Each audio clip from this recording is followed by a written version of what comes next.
بسم اللہ الرحمن الرحیم، اللہم صلی علی سیدنا محمد وعلی آل سیدنا محمد۔ السلام علیکم ورحمۃ اللہ وبرکاتہ۔ اخلاقیات، جو لوگ مجھے سنتے ہیں یا پڑھتے ہیں، اکثر انہوں نے میرے سنا بھی ہوگا، پڑھا بھی ہوگا کہ میں اکثر اخلاقیات کا رونا رو رہا ہوتا ہوں۔ تو آخر اخلاقیات میرے ذہن میں کیوں ہے اور اس کی ڈیفینیشن کیا ہے؟ میری خیال کے مطابق اخلاقیات ایک ایسا موضوع ہے یا ایک ایسا وصف ہے جس کی وجہ سے بیسیکلی انسان بہتر انسان بننے کی کاوش شروع کرتا ہے۔ یہ ایک ایسا وصف ہے کہ میرے بایولوجی کا علم مجھے بتاتا ہے کہ بایولوجی کے لحاظ سے ہمارے اندر ہمارے سروائیول کے لیے خوف، لالچ، طمع، ہوس بعض چیزوں میں ہماری نیچر میں رکھی گئی ہے، کیونکہ یہ قوتوں کی وجہ سے بہت دفعہ ہم اپنے سروائیول تھرو فوڈ یا سروائیول تھرو مینس بھی کرتے ہیں۔ اور یہ لالچ، طمع، ہوس ایک ایسی چیز ہے جو ایک طرف ہمارے سروائیول کے لیے بہت ضروری ہے، اور دوسری طرف اگر دیکھا جائے تو یہی وہ چیز ہے جو انسان کے درمیان تفرقات پیدا کرتی ہے۔ تو میری نظر میں اخلاقیات ایک ایسا موضوع ہے یا ایک ایسا آپ سمجھ لیجئے ایک سبق ہے یا ایک ایسا ازم ہے جس کے ذریعے سے ہم اپنی بعض نیچرل خواہشات یا نیچرل انکلائنیشن کو کچھ حد تک پرے کر کے اپنی انالیٹیکل مائنڈ کو زیادہ یوز کر کے اپنے ایسے ڈیسیژنز کرتے ہیں جو ہمارے علاوہ ہمارے ارد گرد کے معاشرے کے لیے بھی بہتر ہو۔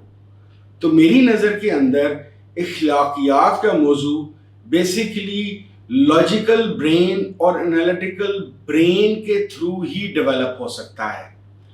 کیوں؟ اس وجہ سے کہ بعض جگہ طمع، ہوس اور زیادہ ڈیولپ کرنے کی، زیادہ حاصل کرنے کی ایک قدرتی قوت آتی ہے جسے کہتے ہیں دل چاہتا ہے۔ تو دل چاہتے کو بعض دفعہ کنٹرول کرنے کے لیے یا سیدھے راستے پہ لانے کے لیے انالیٹیکل مائنڈ کی ضرورت پڑتی ہے۔ ہمیں چیزوں کی تحقیق کی ضرورت پڑتی ہے کہ کیا میرا جو عمل ہے جو میرے لیے بہتر محسوس ہو رہا ہے، میرے لیے کوئی فائدہ دے رہا ہے، کیا دوسرے کے لیے یا دوسروں کے لیے یا میرے معاشرے کے لیے کیا اس میں کوئی نقصان تو نہیں ہے۔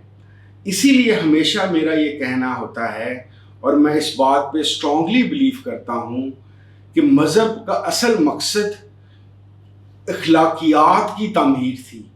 اس کی وجہ ہی یہ ہے کہ مذہب ایک ایسا ازم ہے ہمارے پاس صدیوں پرانا، بلکہ ہزاروں لاکھوں سال پرانا، جو انسان کو ٹرانسینڈ کرتا ہے اور ایک آسمانی قوت یا آسمانی قوتوں سے ملاتا ہے۔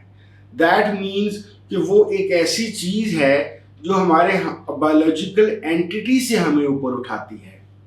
تو مذہب کو بھی انالیٹیکل ہونا اس لیے ضروری ہے کہ وہ لالچ، طمع، ہوس، دھوکے بازی، جھوٹ، فریب جیسی عام انسانی قابل قبول جو اس کی خواص خصوصیات ہیں، انسان کو اس سے ٹرانسینڈ کر دے، اس سے اوپر اٹھا لے۔ مذہب کا یہی کام ہے۔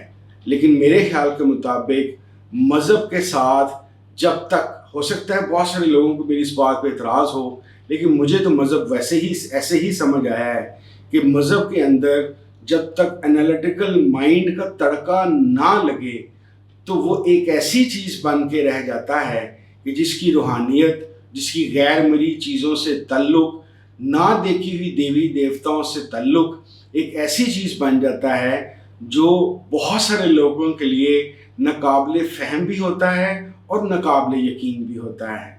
تو اگر ہم نے اخلاقیات پہ چلنا ہے اور مذہب نے اپنے اصل روپ کو اختیار کرنا ہے تو مذہب کو انالیٹیکل مائنڈز کو ایکسیپٹ کرنا چاہیے، کویسچنز کو ویلکم کرنا چاہیے، تاکہ آنے والے وقتوں میں بھی مذہب زندہ اور جاوید رہ سکے۔